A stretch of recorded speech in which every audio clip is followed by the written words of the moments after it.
Let's see. Here we go. I've got a big stack of grids in front of me today, and we're going to be talking about how do you figure out what kind of grid you're looking at. So we'll start with the square papers. That's going to be the simpler cases. And let's start with this pink one on top. So I've got a grid in. I don't want to just count all the individual spacings to see what size it is. So what I'm going to do instead is and let me set some background for this. Like the other day I was gridding and I get this call from my husband like, "Hey honey, can you help me? My finger's bleeding, I need a bandage." Like, okay, that's I need to go help with that. I can't just sit here and keep gridding. So then I need to figure out when I come back what's left to do on this grid. And so I need to know how many divisions this grid has so I can know what divisions to put in to finish it. Because I have a specific grid that I'm trying to make. So to count the spacings without actually going and counting, we're going to divide in half, divide in half again, and divide in half one more time. Now I've got two spacings. You've probably heard the meowing. That's Grumpy. She's an attention hog, and we love her. So I've got these two spacings here on top, and I can just multiply by 2 each time I unfold and get the full size of my grid. So I've got 2, 4, 8, 16. And this is a square grid. It's the same in both directions. So I would call this a 16-fold square grid that is aligned to the edges of the paper. Okay, so slightly more complicated for this next one. I've got diagonals in my squares, and I've got a single diagonal in each grid square. That's an important distinguishing characteristic. So right now I can say this is a 45-degree grid with single diagonals. And that's kind of my terminology, but it's useful to have the distinction between single diagonals and what it would be if I put another set of diagonals in, which would be double diagonals. So right now, what I'm going to do to count this grid is I'm going to fold in half,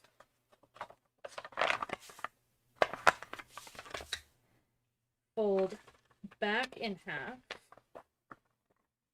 just this top layer here.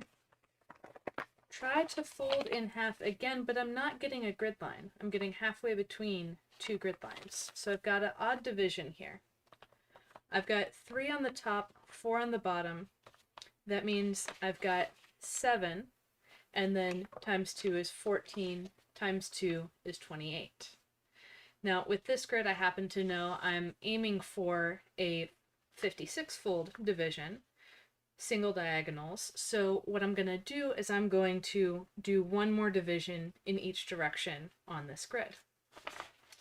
All right, what if the grid is rotated relative to the edge of the paper?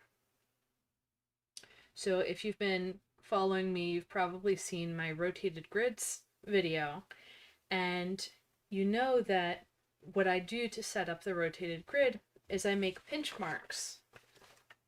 And in this case, I have pinch marks here, here, here, and over here somewhere. There it is. And I'm going to grab a grid line that goes straight from a pinch mark on one side of the paper to a pinch mark on the opposite side. I'm going to fold my paper in half, And I know because of the way I constructed this that these two sides of the paper each have grid intersections where they meet the edge. And that's important because it gives me an integer number on my count, a whole number. So if I'm counting my divisions on here, I'm going to fold in half, and I do have a grid line to fold on for this, and then the top bit I'm going to fold in half again, in half again.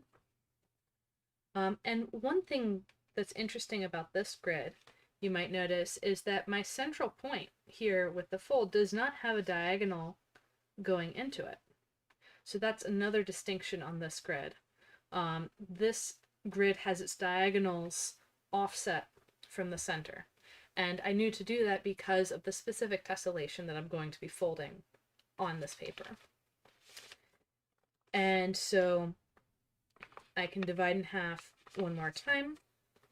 And I've got 3 divisions here on the top segment. So I've got 3, 6, 12, 24, 48 fold, rotated, single diagonal, offset, square grid. So there's the squares in varying levels of complexity. Let's take a look at triangle grids. So for starters, let's look at this triangle grid that is folded on a square. Now, most triangle grids you'll see are typically folded on hexagons, but it's important to also know triangle grids on a square. It's also convenient when you're starting out to do your triangle grids on a square, and if you don't have a hexagon cutting template, then folding your triangle grids on a square is perfect for testing out new designs, trying to reverse engineer things that you haven't seen before, etc., etc. So my count on this grid is going to be the number of parallel spaces that are aligned with the edge of the paper. And so I can divide in half, half again, half again, and I've got 3 spacings left. So I'm at 3, 6, 12, 24 fold divisions on this grid. And if I wanted to, I could, if I'm aiming for 24, I can go ahead and do my tessellation on that. If I'm aiming for 48, I would do another round of division by 2. So next up, I've got 3 different triangle grids on hexagons that are aligned with the edge of the paper. So when I look at these grids, I'm seeing there are grid lines that go from corner to corner. This is parallel with an edge of the paper. And I can use the same properties. The count here is either the parallel spaces from edge to edge, or the number of triangle edges that cross the central diagonal, which is going to turn out to be the same number for this grid. And so bringing it in half, half, half, I've got these 3 divisions, and it's going to be 6, 12, 24 divisions all the way across. Awesome. Let's do some more practice with this style of grid.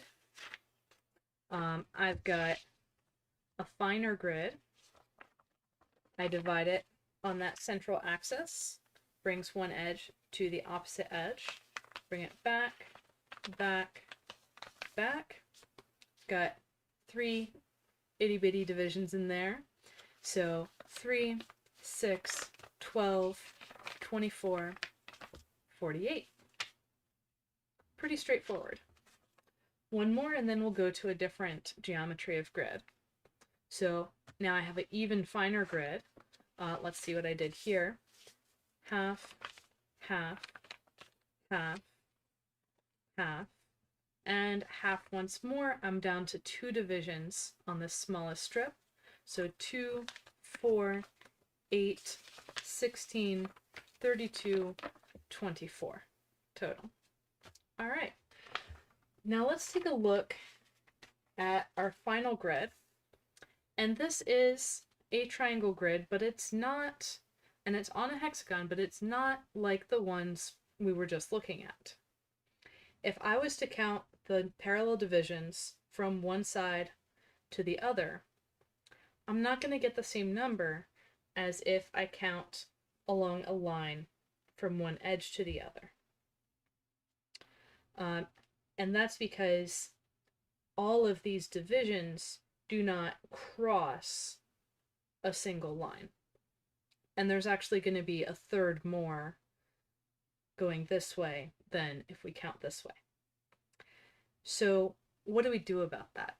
Well, the way I do this is I'm counting my divisions along a grid line that crosses the hexagon. And specifically the grid line that is exactly halfway across the hexagon, because when I start this grid, I'm very intentional about making this grid line have grid intersections at the top and bottom of the paper. So I'm not going to be folding back and back and back and back with this one, because that would be a bigger count than the divisions along this line. Instead, I'm going to fold up, and I'm not going to crease hard here. This is not a grid line, so I'm going to leave it as is. I'm just going to make sure I know which grid intersection I've folded to. And then I'm going to fold back, and again, mark the grid intersection in my mind. Make sure it stays firm. Fold back again. Similarly, identify the intersection, but do not crease.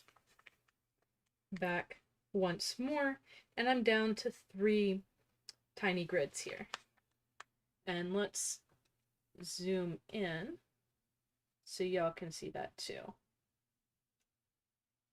I usually use my other hand for the zoom. There we go. So y'all can see there's 3 little triangles with their edges along this space. Okay, so I've got 3, 6, 12, 24, 48 total. Awesome.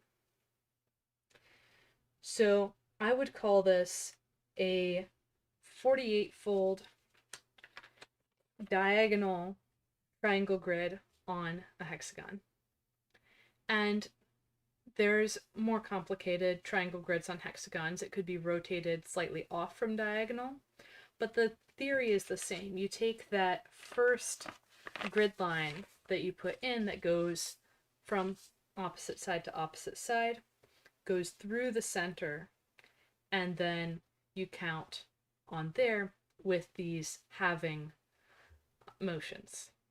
So I hope that was helpful. And I also want to tell you about one more thing today. I've opened up registration for my next series of workshops called Basic Twist Bootcamp. You can see all about it at training.gatheringfolds.com/bootcamp. And I'm going to be teaching all about the fundamental twists that go into folding tessellations. So this is the right level for you if you have maybe folded a few grids, maybe folded a few tessellations, but you're having a hard time with twists, and maybe, for example, you're into modulars and you want to get into tessellations. Well, this is the starting point, the introduction level that you would want to go through. And as an example, I've got versions of all of the twists that we're going to be learning in the workshops. I've got 8 twists 2 squares, 2 triangles, 2 hexagons, a right triangle, and a rhombus.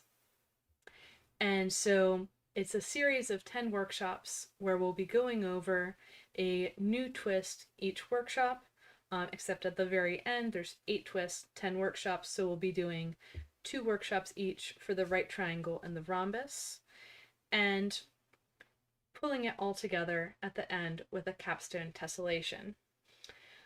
So you might be wondering about the grids for this. So I'll be asking you to bring a 8-fold grid on a square of the appropriate type to model each twist, and then a 16 or 24-fold grid on a square for the class tessellation. There's a whole bunch of good stuff that comes with this. Recordings are available for life. I plan to run the series of workshops multiple times, so if you join for this session, you will also have access to any future sessions as well. There's more resources available, such as files for cutting hexagon templates. I'll be gridding live in a private Discord server just for the students, and yeah, there's a whole lot more. If you're interested, head on over to training.gatheringfolds.com/bootcamp to check that out, and feel free to email me if you have any questions. If you go to my bio link, all my contact information is in there. And yeah, I'm looking forward to doing this training, bringing more people into the world of tessellations. And couple key pieces of information. The registration is only open until the end of the day on December 23rd, 2021. So if you're listening after this, sorry, but there are future sessions. And registration is capped at 40 people, so I can answer all the questions in a timely manner. Yeah, I believe that is all for today, and I'll be gridding and folding, and I mean, you know, I've got a bunch of grids right now, so I'm going to be hanging out doing some live folding, either on the Instagram, YouTube, my Discord server, wherever you want to find me. All right, well, have a great day and happy folding. See y'all later.